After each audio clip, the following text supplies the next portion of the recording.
I think that culturally competent teachers think of their students as a group of people from whom they can learn.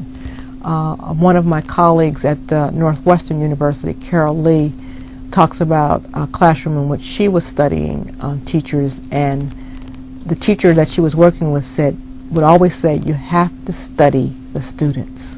And that's what culturally competent teachers do. They don't presume that just because a student is of a particular race or ethnicity, that they already know what that student is like, even if that race or ethnicity is exactly the same as theirs.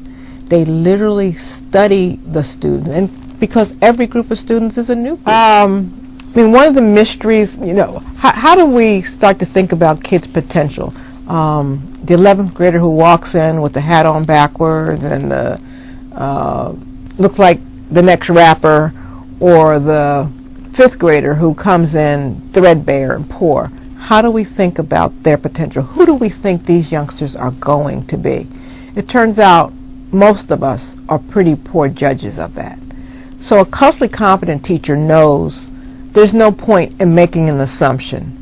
I always say to my own students, do you actually think that Martin Luther King's 4th grade teacher said, oh my goodness, Martin Luther King Jr. is here? She probably said, this is Reverend King's son.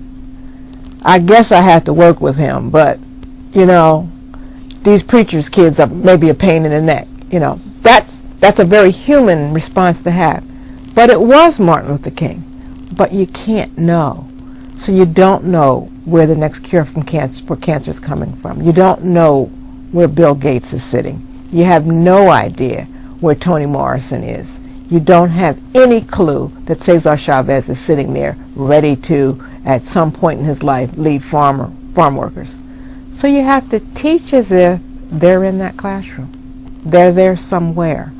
That's what you see among culturally competent teachers, this pushing and stretching of kids because they have no way of knowing, where the next genius resides.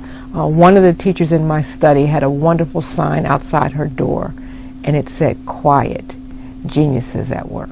So she had this visible symbol that she shared with the school community, but with her own students, about who she thought they were. She was constantly telling them how smart they were. Even when they were struggling, she would say, okay, but you're smart. The other thing that you often see among culturally competent teachers is their understanding that there's probably more expertise distributed in the classroom than there is within any one person.